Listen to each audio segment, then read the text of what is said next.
Kita kembali. Yang ketiga adalah ibadah yang berkaitan dengan hati. Ibadah yang berkaitan dengan hati ini adalah ikhlas. Contohnya umpama ikhlas. Ada orang salat, puasa, zakat, haji dan sebagainya lah. Tapi kalau niatnya bukan karena Allah, niatnya kepingin dipuji, niatnya ingin pamer dan sebagainya, maka ibadah yang seperti itu nggak ada nilainya.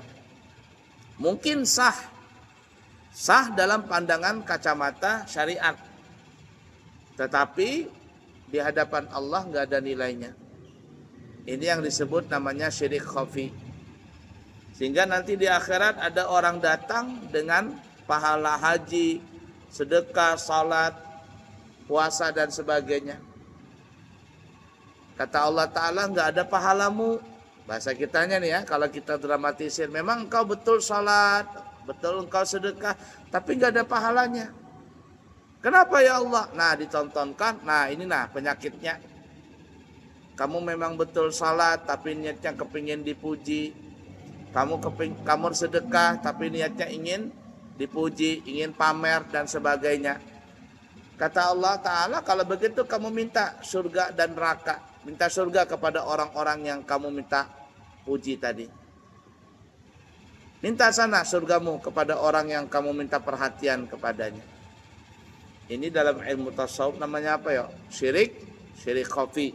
Syirik yang tidak nampak.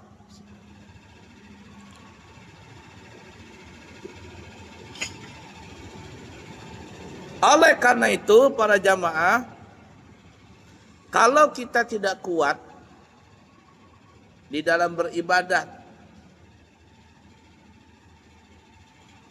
jangan-jangan ada timbul riya, maka boleh saja kita punya ibadah itu tidak terlihat.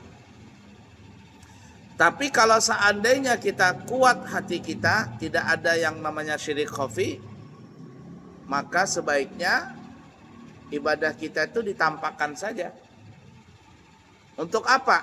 Untuk menjadi inspirasi buat orang lain agar bisa melakukan kebaikan sama seperti yang kita lakukan atau mungkin lebih baik. Jadi kita ini menjadi inspirasi yang baik. Dan terus terang kami pribadi lebih senang ada orang yang menampakkan ibadahnya daripada ada orang yang beribadah sembunyi-sembunyi. Ada orang sedekah. Kami pribadi lebih senang kalau sedekahnya itu dia umumkan. Masjid Al-Amin setiap hari Jumat umpama membaca protokol membaca penerimaan infak, sedekah dan sebagainya. Telah menyumbang haji fulan bin fulan dengan nilai 10 juta rupiah. Nah, itu tuh. Tampakkan. Telah berinfak fulan bin fulan dengan nilai 50.000 rupiah. Tampakkan itu. Apalagi masalah duit. Loh, kenapa ditampakkan? Satu, tujuannya supaya tidak ada prasangka buruk di antara orang yang menyumbang dan yang menerima sumbangan, begitu juga para jamaah yang mendengar. Kalau seandainya disebutkan hamba Allah telah menyumbang hamba Allah 1 juta. Yang kedua telah menyumbang hamba Allah 700.000 rupiah. Telah menyumbang hamba Allah 700.000 rupiah. Ini hamba Allah yang mana? Jangan-jangan yang tadi nyumbang 1 juta, tapi karena ditulis hamba Allah, ditelepnya sama yang mencari dana 300, ditulisnya 700. Siapa yang tahu? Nah, supaya tidak ada prasangka-prasangka yang tidak baik, sebutkan, apalagi urusan duit. Nggak usah pakai hamba Allah, tulis saja namanya. Dan juga itu untuk menjadi inspirasi buat orang lain agar bisa termotivasi untuk juga bersedekah. Telah menyumbang fulan bin fulan 1 juta rupiah.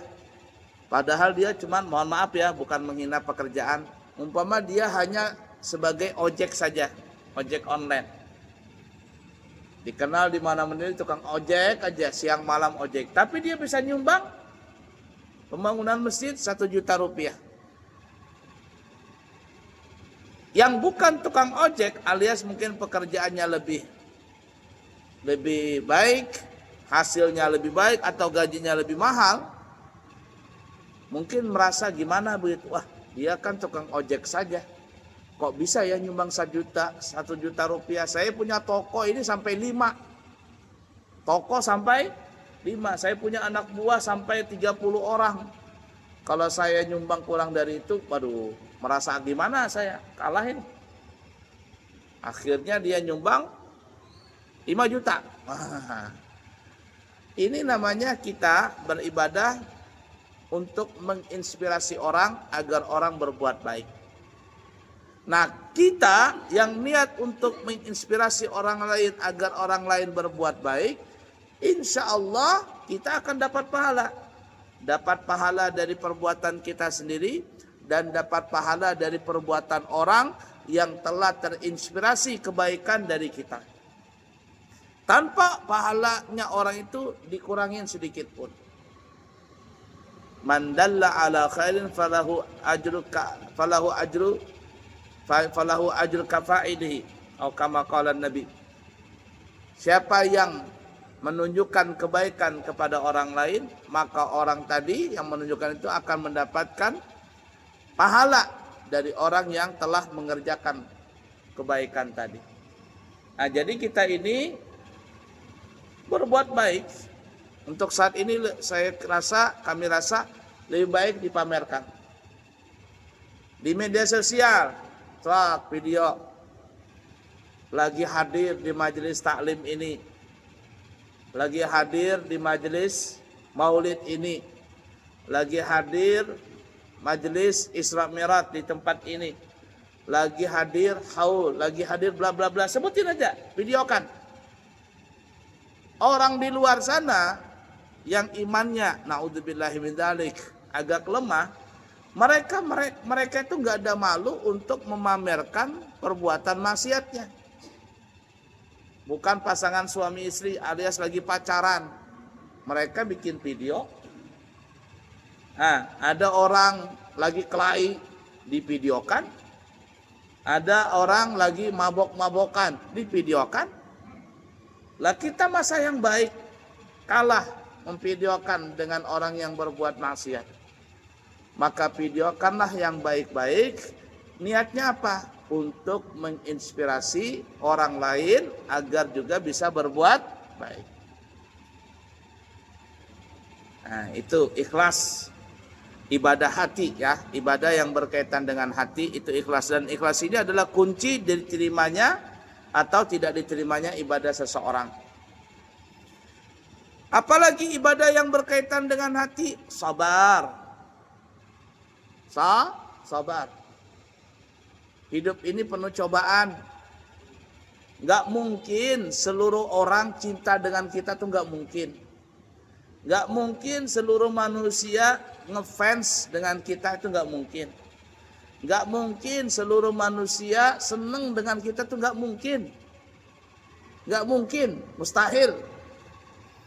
Namanya hidup di dunia ini pasti ada orang yang suka dengan kita, ada orang yang tidak suka dengan kita. Tapi kalau kita tujuannya Allah Subhanahu wa ta'ala, masa bodoh dengan anggapan orang. Nah, dan itu kita mesti belajar mensamakan, alias tidak ada beda, pujian dengan cacian itu sama. Belajar kita bahwa yang hakikatnya yang menggerakkan itu adalah Allah. Yang memuji kita hakikatnya Allah, yang mencaci kita juga yang menggerakkan hakikatnya Allah Ta'ala. Nah itu. Jangan kita merasa terhina, sakit hati kalau ada orang yang benci dengan kita. Jangan. Namanya hidup itu pasti ada aja orang yang usil. Jangankan kita nih orang awam, para aulia, kekasih-kekasih Allah, ada aja yang benci. Sebentar lagi haul Tuan Guru sekumpul. Kita kira nggak ada orang yang benci dengan guru sekumpul. Oh, banyak sekali yang marah, benci dengan abah guru sekumpul. Tapi apa guru sekumpul? Masa bodoh. Karena yang dilihat beliau hakikatnya Allah juga yang menggerakkan. Yalah. Jangankan para aulia, para nabi dan para rasul, ya Allah, cobaan mereka banyak. Ada yang benci anaknya sendiri, Kan'an, Nabi Nuh. Ada yang benci istrinya sendiri, Nabi Lut, istrinya sendiri. Ada yang benci pamannya sendiri, Abu Lahab, Nabi Muhammad. Ada yang benci keluarganya sendiri, rakyatnya sendiri, kaumnya sendiri. Nabi ada yang dipukul, Nabi ada yang dipenjara, Nabi ada yang dibunuh. Banyak. Nabi Yusuf, siapa yang memusuhi Nabi Yusuf? Enggak orang lain, saudara sendiri yang memusuhi Nabi Yusuf. Sudahnya kaum yang lain, ya. Rakyatnya sendiri yang benci, tapi para nabi itu kuat. Kuat. Jangankan nabi, jangankan rasul, malaikat saja ada yang benci. Malaikat tuh ada yang benci, nyumpahin malaikat. Nah di sini nih, ada yang enggak yang suka dengan malaikat Israel? Ada yang suka? Guru Leang aja enggak mau berteman sama malaikat Israel. Kita nih, siapa yang mau berteman malaikat Israel? Datang dia malam ini, aku Israel, menggigil kita. Itu. Jangankan malaikat Allah Ta'ala saja, ada yang marah-marah dengan Allah Ta'ala, yang tidak ridha dengan Allah Ta'ala. Nah artinya hidup di dunia ini memang penuh tantangan. Mau tidak mau kita harus sabar. Kalau mau hidup tidak ada yang benci dengan kita, semuanya orang senang dengan kita, damai, tentram. Di mana itu? Nanti kalau kita masuk dalam surga baru aman. Gak ada yang benci dengan kita, gak ada yang iri dengan kita, aman sudah. Di dunia ini begitulah sifat manusia. Di mana ada putih, di situ ada hitam. Di mana ada Muhammad, di situ ada Abu Jahal. Ya. Di mana ada Nabi Adam, di situ ada iblis. Itu biasa sudah. Fenomena kehidupan seperti itu. Nah, jadi ilmu sabar itu adalah ibadah hati. Apalagi pemaaf. Namanya hidup ya, kita terkadang bersenggol di jalan. Sudahlah, maaf-maafan aja sudah. Gak usah sampai bersumpah-sumpahan ini tuh. Namanya hidup.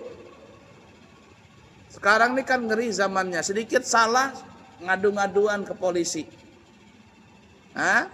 Cuman masalah sepele, harga yang cuman 50.000, 30.000, sampai ke polisi. Bertangkap-tangkapan dan sebagainya. Jadi mesti sabar kita semuanya. Ya, Maha Pemaaf. Nabi Muhammad itu apalagi sudah sabar, Maha Pemaaf. Nabi diludahi. Hari berikutnya yang meludahi nggak ada, kata Nabi. Mana yang meludahi aku ini, mana orangnya? Kata orang lain, ya Rasul, sakit orangnya. Sakit? Iya. Oh. Datang Nabi Muhammad menemui orang yang meludahi itu. Ketok pintu, dibukakan pintu, kaget nih orang nih. ya Rasulullah, apakah engkau datang ke sini untuk memarahiku atau ingin membunuhku? Kata Nabi, tidak, aku datang untuk menjengukmu. Langsung orang ini apa? Terenyuh hatinya. Beginikah akhlakmu wahai Rasulullah? Ya memang begini. Lalu orang itu berkata, kalau begitu aku masuk Islam. Asyhadu an la ilaha illallah wa asyhadu anna Muhammadan Rasulullah. Nah, apalagi zaman sekarang ini ya, zaman sekarang sifat mengalah itu lebih diutamakan. Kita tuh mengalah, kita akan menang tuh, apalagi kalau sudah divideokan itu ya. Kita mengalah aja. Maka para netizen itu dia akan iba dengan orang yang mengalah. Nah, itu ya. Jadi sabar, pemaaf, tawakal, apalagi? Rasa senang, ikhlas, semuanya itu adalah ibadah yang berkaitan dengan hati.